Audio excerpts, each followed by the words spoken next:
everybody, please? If you're on the walk, come and join us in the car park. Perhaps we can close in a bit at the back there to make room. Wonderful turnout.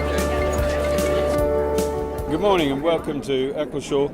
It's our community walk day in support of our movement to try and stop the overdevelopment of Eccleshall by opportunist developers looking to profit out of greenfield development, which is really rather sad, as locally we've got Stoke-on-Trent conurbation, which has thousands of acres of brownfield available for development, and also there are hundreds of empty houses there. But never mind that, as far as Eccleshall is concerned, we've made a concerted effort as a community to try and object to the 6 applications that are currently with the planning committee, but they're terribly under-resourced, and I think they've had so many objections from us that they just don't know what to do anymore. Save Eccleshall are doing a walk around Eccleshall against the development that is planned for the town. It's far too many houses and everyone feels really strongly about it. The government aren't doing anything about it. They're making it more easy for developers to build houses, and there's a couple of points that the Community Planning Alliance have put to us, who we've joined up with today, and that is there are 1.2 million brownfield sites that can be used for houses. There are 1 million planning permissions that are out there already, so there's no need to have any more planning permissions, and there's 1.5 million homes and empty commercial properties that could be used to house people. So that's over 3 million homes that the government could use to house people without putting a spade in any of Eccleshall's fields. So, why are we marching this morning? Save Eccleshall has joined up with the Community Planning Alliance, who have organised over 200 protests nationally to take place this very day, to tell our government to stop building on our fields, green spaces and countrysides. So today, Eccleshall's voice will be heard as part of a much bigger picture. Anyway, we persist with our campaign, and we are supported by the police, the fire, Severn Trent particularly, where our sewage works is already under capacity and overflowing into the River Sow, which should be an illegal development from the very beginning, because to discharge effluent into the River Sow, which then goes down to the Trent, is just extraordinary.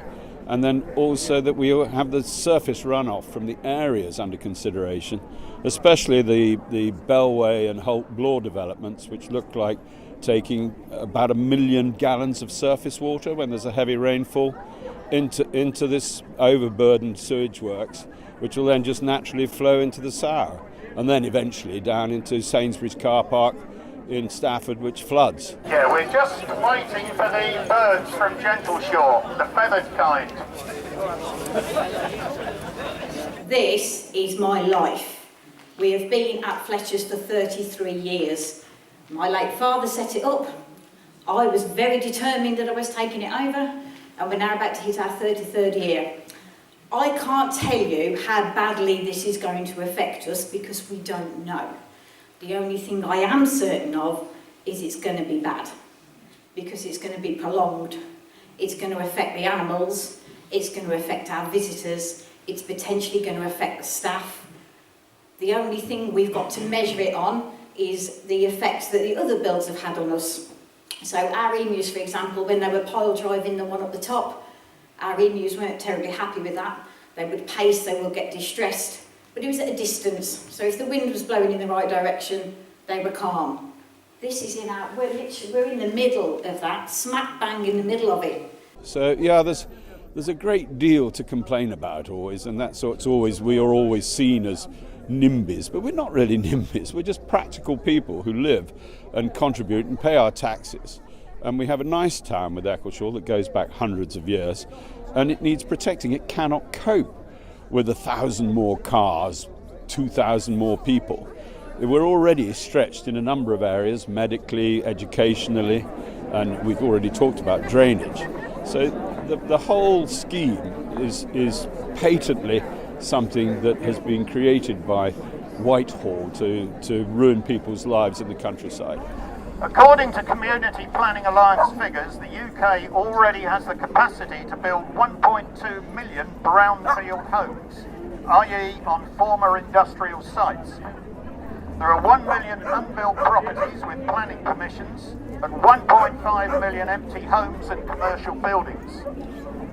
As a fact, there are 714 empty houses in Staffordshire, and they've been empty for some considerable time. Given that this is the case, why are they trying to build 1.5 million houses on green fields? These are our Eccleshall's fields. It is our Eccleshall's future, and we will fight to protect it. So today is our opportunity to have our voices heard and tell Keir Starmer that enough is enough. And as you can see today, we've got a good gathering. We're just beginning now. I think the sort of set-off is somewhere between 10 and 10:30. And everybody's gathering to join in the show of strength that the community has to try and resist this overzealous development by the new planning laws of the government we have in place, which seems to overrule all sensible objections and say, no, we will concrete the farmland. And when one looks at the world situation we have, soon we are a small island, and we're soon going to be dependent on the products that we produce ourselves. And if we keep concreting farmland, we won't have any food. Arms in the air and another big Eccleshall cheer.